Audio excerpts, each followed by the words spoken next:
Hi, I'm so glad to welcome you all to this channel. My name is Oge. In case you are joining us for the first time, you are highly welcome.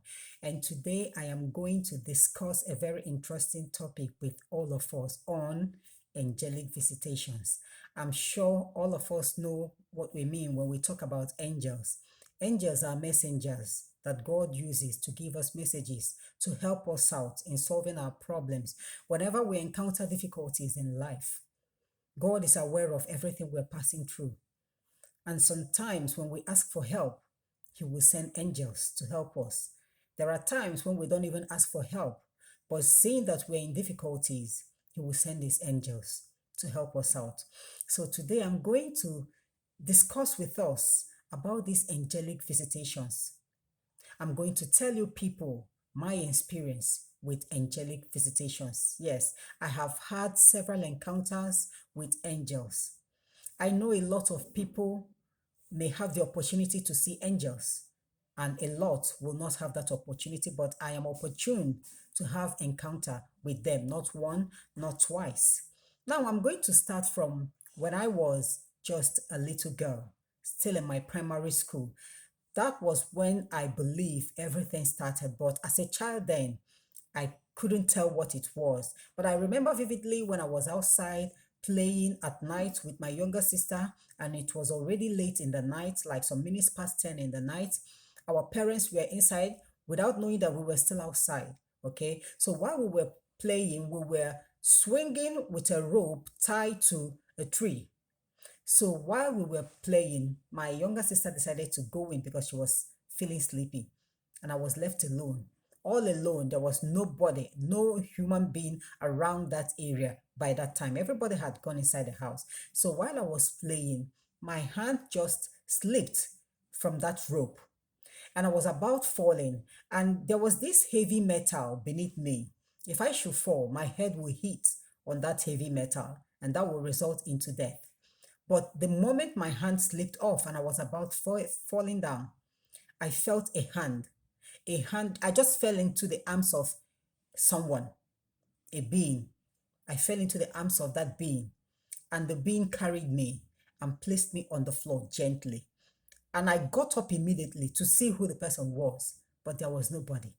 I discovered I was all alone out in the dark. No single human being was around. So, out of fear, I got up and ran inside the house. And I sealed my lips. I didn't say what happened because I know that if I open my mouth to say what happened, I am going to be in trouble with my parents because they won't take it lightly with me. And this continued like this, even after my secondary school education. There was a night we went for a night program in the church. And after the night program, because the church was about to be completed, the building process was still going on. So after the night program, we decided to go around the church to see how far with the building project. But we were warned not to go to a certain area because there are objects there that can harm somebody, and some holes were being dug, holes where pillars will be mounted. But while we were going round the church premises, I wandered away from everybody. I can't really tell what happened, but all I know is that I went to that area where we were told not to go, and then I slipped and fell inside one of the holes. And this hole I am talking of is very deep. There is no way you can climb out. So while inside that hole, I was shouting and calling for help, but nobody heard me.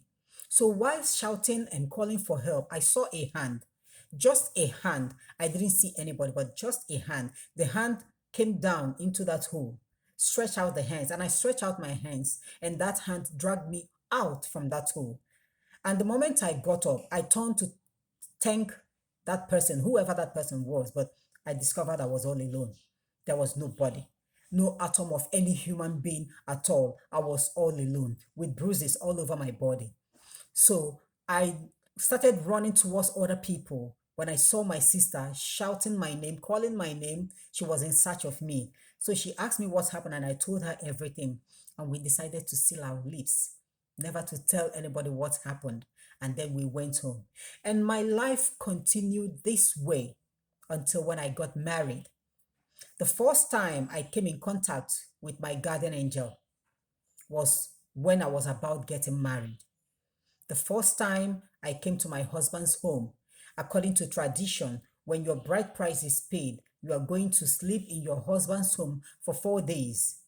And after that 4 days, you go back to your parents' house, come back again to sleep in your husband's home for 8 days. And my husband wasn't around. So on that first day, when I came to sleep in their house for 4 days, on the night of that first day, that was the night I encountered my guardian angel. At first, it seemed to me like he appeared in my dream to tell me what I will pass through in life as a married woman, to tell me how everything will start and that it's going to start as soon as possible.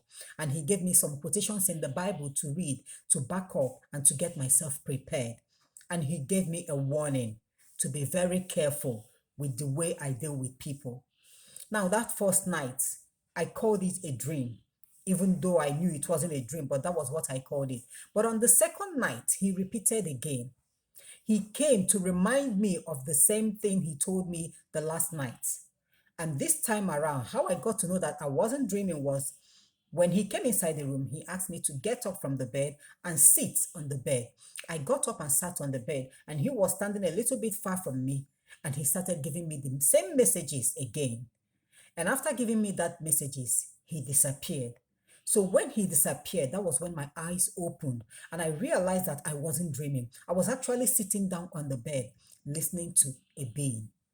So when I discovered that it wasn't a dream, that was when fear gripped me. But when he came in, there was nothing like fear. And that I want to tell us something about these angelic visitations. When you have an encounter with angels, with these heavenly beings, the moment you want to become afraid, the moment fear sets in, with their powers, they will subdue that fear. You will no longer be scared. You will no longer be afraid until they deliver that message they have for you. But when you have an encounter with demons, they come with fear. While still with them, while you are in their presence or they're in your presence, you will be scared. No matter what is going on, you will be scared. But all you need to do is to put up courage. Start calling the name of Jesus. Start using the blood of Jesus Christ to wage war against them. But when you have encounters with angels, the moment fear wants to set in, they will subdue that fear. Because when they subdue the fear, they will give you that courage to listen to them attentively. And there is something I want to tell you people. As an African, as a Nigerian, and as an Igbo girl, when I have encounter with angels, when they are talking to me, they can talk to me in the language that I will understand. It's not only in English. They can talk to me in Igbo language. There are some times when they'll be talking, I won't hear their voice, but I will understand everything they're saying. I can only see their mouth open and close, showing that they are talking, but I will understand everything they're saying without hearing their voice. That is angelic visitation. And so my life continued this way. Even after I got married, everything that my guardian angel told me all came to pass and they are still passing through up till now. They are what I am still passing through up till now. There are so many of us who may be longing to have these angelic visitations. And I want to tell you, if you are a chosen one, you must definitely have this angelic visitation. Yes, because they are the messengers of God. God will use them to give messages to you. Okay, as time goes on, you will now start getting messages from God direct. But that doesn't mean that you will see God because nobody sees God. But as for angels, it is possible for you to see them. It is possible for you to see them. Yes, because I am talking from experience. I have been having so many encounters with them. There are times when I will go to bed after my prayers. The moment I'm about to lie down, one of them will appear either to deliver a message to me or just to stand ahead over my head to watch over me. All I need to do is just say a little prayer. Ask God, if this angel is from you, let him remain there. If it's not from you, let him disappear. And the angel will remain there until I sleep off. But when I wake up, of course, the angel will no longer be there. And there's this time I had this encounter with them when I was seriously down, when I was kind of paralyzed. I wasn't walking at all. I was paralyzed from waist down without knowing the cause of it. This time around, two of them appeared to me while I was sleeping with my husband. Both of us were lying down on the same bed. Before they appeared, I saw these rays of light flash through our room. inside that room. It pierced the window and came inside the room. And then the two men appeared. And while they were talking, the first person was actually the one talking. He wasn't, I couldn't hear his voice, but I understood everything he told me. That God said that I will not be paralyzed forever, that I'm going to get up and walk because that I still need to work for him. Then I hadn't answered my call. I was still running away from answering that call. Okay. And now, when they were about leaving, that same rays of light, a blue light, pierced the window again, a second time, and then they vanished.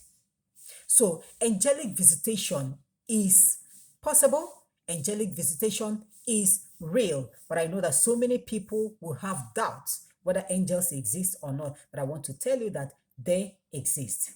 And this time around, that angelic visitation has been passed over from me to my children. They are the ones now experiencing this, but as the children that they are scared. They don't want to. In fact, what they're telling me is that they don't want to have that experience anymore. But it's not left for them or me to decide. It is God that will decide everything. So please, I want to let you know that having an encounter with an angel or with angels is the best thing that can happen to anybody in life. When you have encounter with them, you see fear. You will no longer have fear for anything at all, no matter what that thing is. Even if you are in the face of danger, all you need to do is to say a prayer. Mean it when you are praying. Pray with your whole heart, and you will see that how those angels will come to save you from your situation. Please, in case you are joining us for the first time, I would like you to subscribe to my channel. Keep on following me. Hit that notification bell. Give my video a thumbs up whenever you come across anyone that you love. And I'm going to see us next time. Have a nice day and God bless you all.